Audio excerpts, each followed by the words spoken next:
Evangelho de Marcos, capítulo 1, versículo 41.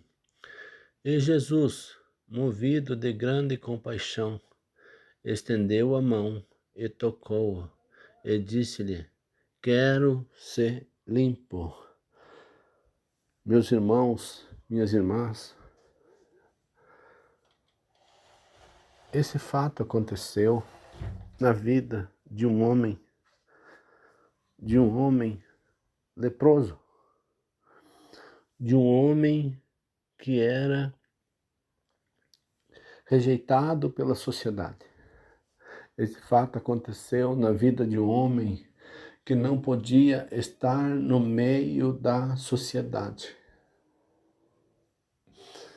Meus irmãos, minhas irmãs, aqui nessa mensagem do YouTube, eu procuro pregar e ser mais objetivo possível. Em função do tempo e em função também do peso da mensagem em relação a megabytes. Então, eu procuro entrar direto na mensagem com início, meio e fim. E espero que os irmãos entendam isso. Voltando à mensagem, e aqui o Senhor vendo a situação desse moço, um moço que estava apodrecendo vivo, sendo comido vivo pela bactéria que é responsável pela lepra. Hoje, com o passar do tempo, essa palavra lepra já foi mudada para outro nome. Câncer de pele, alguns chamam, outros chamam de zipela. Mas o problema, a dor, a angústia, a tristeza e o aborrecimento e a aflição da família e de quem tem, da família que tem uma pessoa com essa doença dentro da família é igual, ou semelhante, ou parecida, ou pior. Hoje também já tem alguns tratamentos que podem amenizar a dor e o sofrimento dessa doença. Já tem muitas terapias que a farmácia desenvolveu e que hoje o departamento clínico, o setor clínico, usa para amenizar o sofrimento dessas pessoas. Mas nesse tempo não havia medicamento, e haja visto o que aconteceu com Naamã. E essa doença era tão desgraçada, que quando Naamã chegou ali em Israel, o rei se ofendeu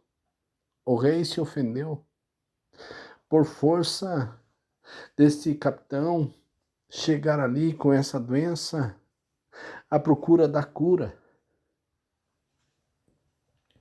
Porque uma menina que era dos cativeiros que saíram de Israel, dos cativos que saíram de Israel, ela era escrava, ou ela era servente, ou serviçal, ou trabalhava na casa da esposa desse capitão, ou na casa desse capitão. E ela, usada pelo Espírito Santo, disse que Israel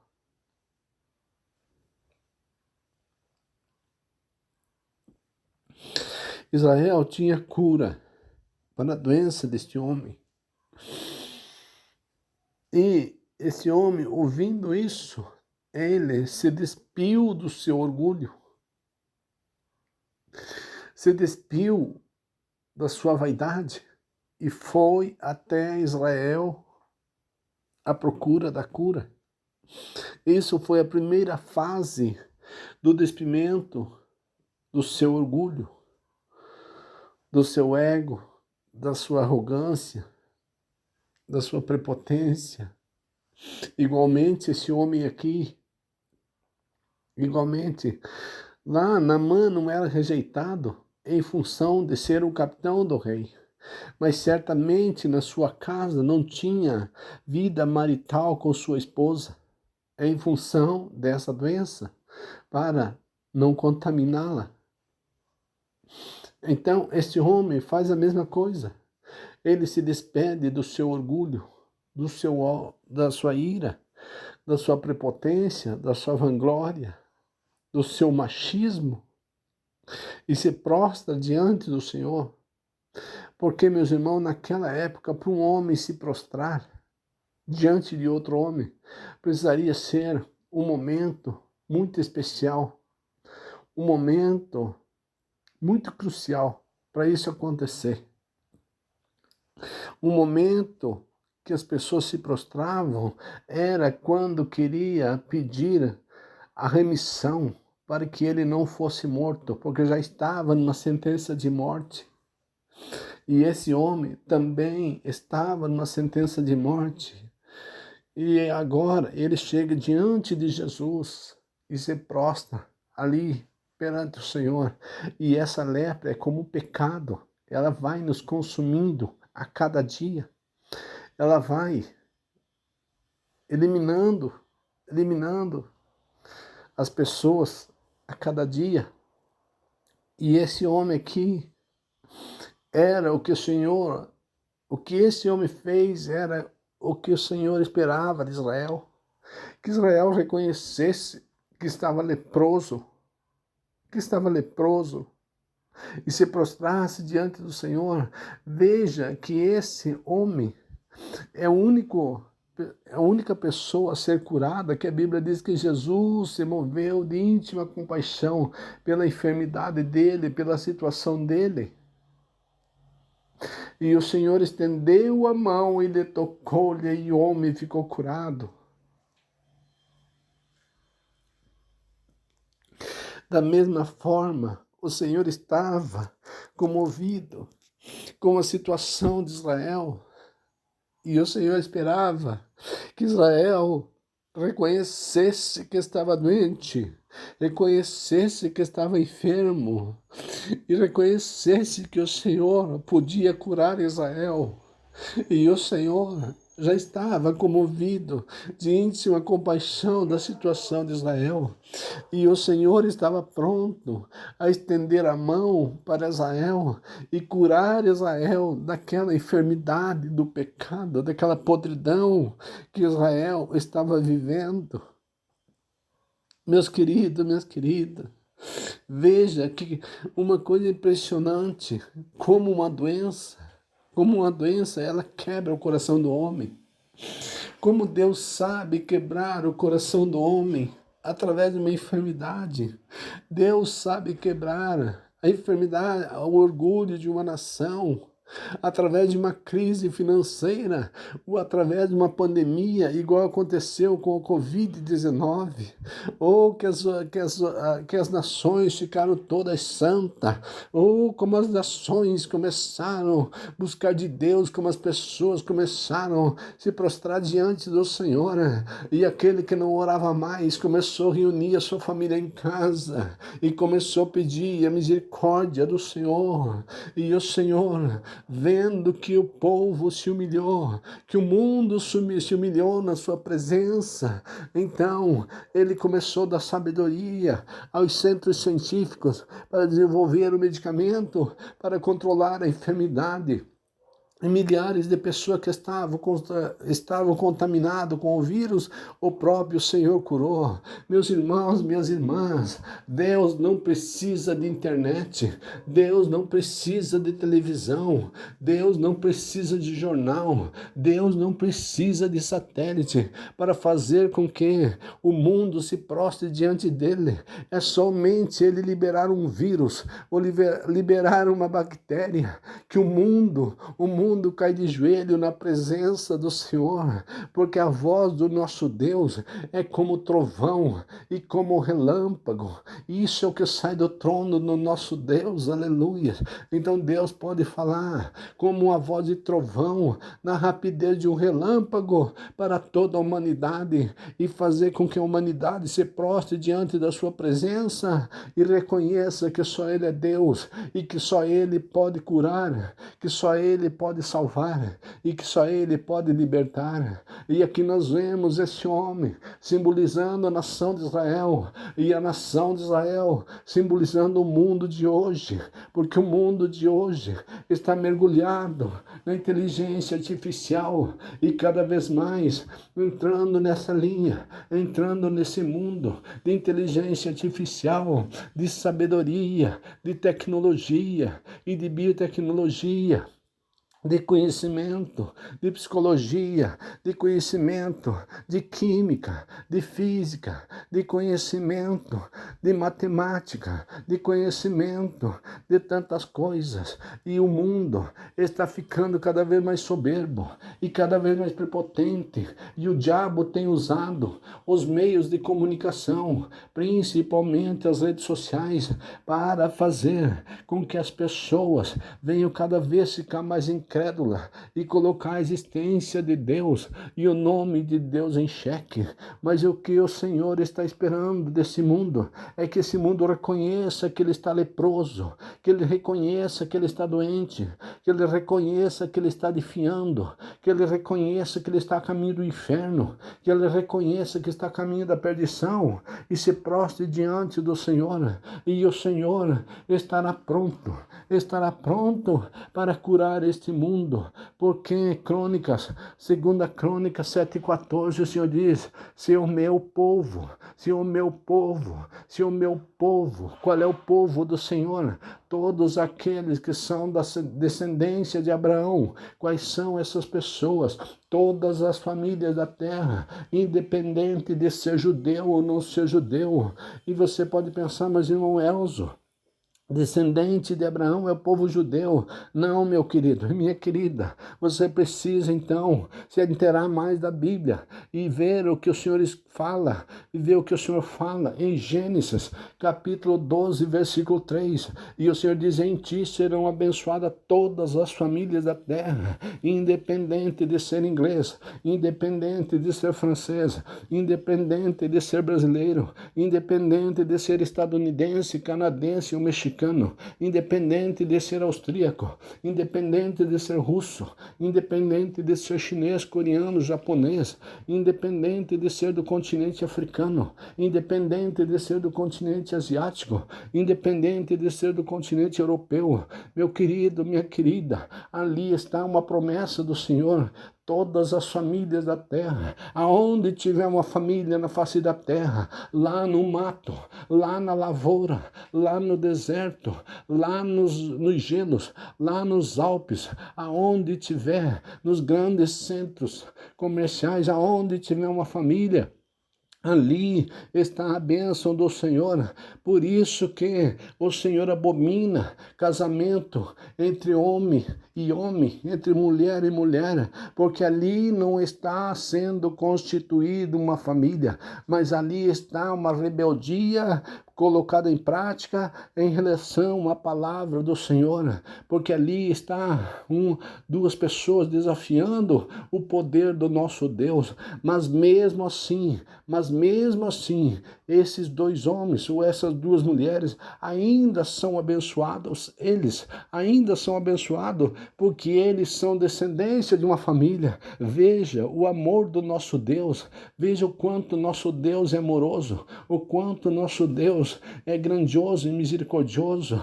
O Senhor é tão poderoso no seu agir e tão esplêndido. E aqui Jesus mostra um homem representando a situação de Israel. Israel hoje representando a situação do mundo. E o mundo está desesperado, como aquele homem estava desesperado por sua enfermidade. O mundo também está desesperado, porque o mundo olha para um lado, tem guerra, guerra bélica, olha para o outro, tem guerra cultural, olha para o outro lado, tem guerra econômica, olha para o outro lado, tem guerra de ideologia, olha para o outro lado, tem guerra de religião, olha para o outro lado, tem guerra de interesses comerciais, olha para o outro lado, tem guerra de interesse, de ganância, um país querendo tomar terra do outro. Meus irmãos, minhas irmãs, olha para o outro lado, tem guerra tecnológica, olha para o outro lado, tem guerra de vaidade, olha para o outro lado, tem guerra de tecnologia. E meus irmãos, minhas irmãs, o mundo está em guerra, o mundo não se entende, o mundo não se compreende mais, o mundo está polvoroso e Jesus está percebendo isso, Jesus está vendo isso e o mundo está sendo rejeitado por Deus, o mundo está sendo rejeitado por Deus por causa do seu pecado. Porque a Bíblia diz que os nossos pecados fazem separação entre nós e o nosso Deus. Então o que acontece? O mundo está separando de Deus. Deus não está se separando do mundo, porque Deus é separado do mundo, porque o nosso Deus é separado do mundo por causa do seu grau de santidade, porque Ele é santo, santo, santo. E o mundo, nós sabemos que está mergulhado em pecado. Então o mundo está se separando do nosso Deus, se auto-separando do nosso Deus por causa do nosso pecado. E o mundo está ficando isolado da presença de Deus, do poder de Deus. O mundo está ficando isolado por causa do pecado. As pessoas que buscam ao Senhor e que clamam ao Senhor são membros do mundo. E essas sim, as famílias que buscam o Senhor são membros constituintes do mundo. E essas sim estão sendo abençoadas e guardadas pelo Senhor. E isso é segundo a misericórdia de Jesus, porque o próprio Senhor disse: se o Senhor não abreviasse aqueles dias, nem os próprios escolhidos sobreviveriam ou resistiam ou permaneceriam. Conforme a versão bíblica, meu querido, minha querida, e o mundo está nessa situação. Então, o Senhor está pronto para curar o mundo. Por que que Ele está pronto? Porque Ele deu a sua vida ali na cruz do Calvário, em favor de todo aquele que nele crê, que não pereça, mas que tenha a vida eterna. E Apocalipse capítulo 1, versículo 5, a Bíblia diz que Ele nos lavou dos nossos pecados e nos fez reis e sacerdote para seu Deus e Pai, desde que o mundo venha obedecer a sua palavra e guardar os seus mandamentos. Então estamos nessa situação, vivendo dessa maneira. O mundo está nessa situação, mas Jesus é o sumo sacerdote e Jesus está pronto a nos reconciliar com o Papai, está pronto a nos reconciliar com Deus, assim como o Senhor curou este homem e disse: vai, se apresenta ao sacerdote. E apresenta-se ao sacerdote. Por que que ele tinha que se apresentar ao sacerdote e levar a oferta que Moisés determinou? Meus irmãos, isso aqui tem tudo a ver com nós, porque o sacerdote não permitia que leproso entrasse no templo adorar ao Senhor. Então agora esse homem estava limpo e foi se apresentar ao sacerdote para ter o direito de viver em comunidade, viver entre as pessoas e poder adorar o nosso Deus na beleza da sua santidade e levar o pagamento que Moisés mandou. Isso significa a nós, meus irmãos, depois que nós passamos por Jesus, nós nos apresentamos ao Senhor e levamos o pagamento que o Senhor nos ordenou. E qual é esse pagamento? Não é dinheiro, não é dízimo nem oferta, não, é nossa humilhação na presença do Senhor, reconhecendo que só Ele tem poder tem poder para nos aceitar novamente, para nos aceitar e nos introduzir dentro do seu templo de adoração, que é o próprio Espírito Santo, porque a palavra diz que quando nós aceitamos o Senhor, vem o Pai, o Filho e o Espírito Santo e fazem em nós morada. Meu querido, minha querida, quando você passa por Jesus e você é curado pelo Senhor, então o Senhor vem, o Senhor libera o Espírito Santo para entrar no seu coração, e o sumo sacerdote, que é o nosso Deus eterno, está pronto, esperando que você agora reconheça que o Filho dele que morreu na cruz do Calvário é o teu Salvador, e ele vai te aceitar, porque Jesus, a partir desse momento, será o teu advogado, será o meu advogado, será o nosso advogado diante do nosso Senhor, porque Jesus mandou esse homem ir ao sacerdote e se apresentar, porque ele estava curado, segundo, ele ia levar o que Moisés falou, que era obediência à lei, porque naquele tempo ainda estava embaixo da lei, porque Jesus ainda não tinha morrido na cruz do Calvário.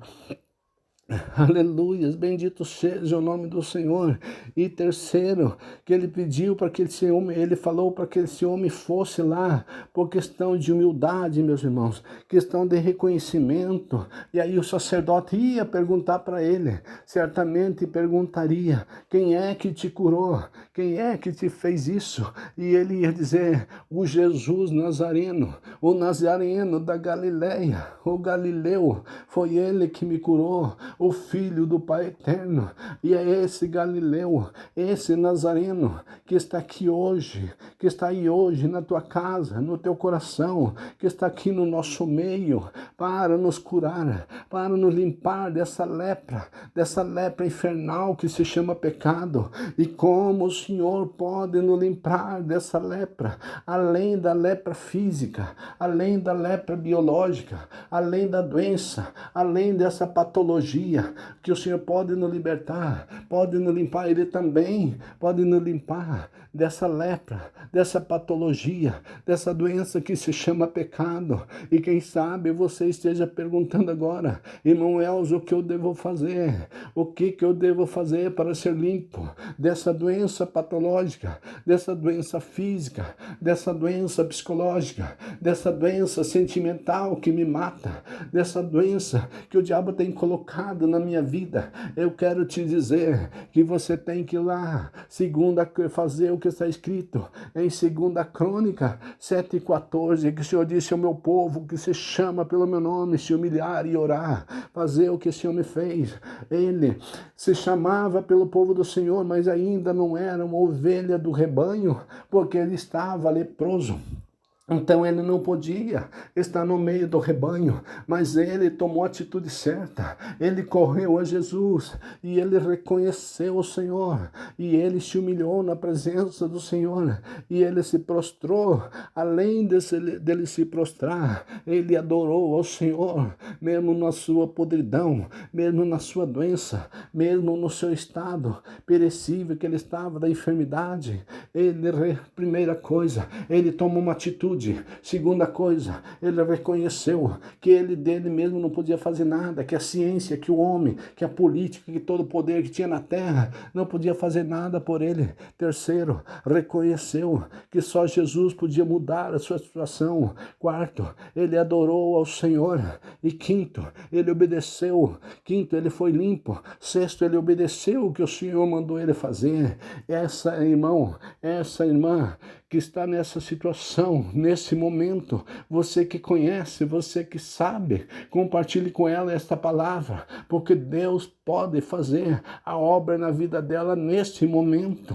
Quem sabe o Senhor comece a fazer uma obra espiritual, uma obra de conscientização, e depois uma obra física, uma obra real, que todos possam ver e que sirva. Quando o Senhor fizer isso, vai servir de dois tipos de testemunho: um testemunho visual, o outro testemunho comportamental. Meu querido, minha querida, quem sabe você esteja precisando disso, quem sabe eu esteja precisando disso. Quem sabe nós estejamos precisando disso. E eu quero te dizer que o Senhor está à minha disposição, à tua disposição, à nossa disposição.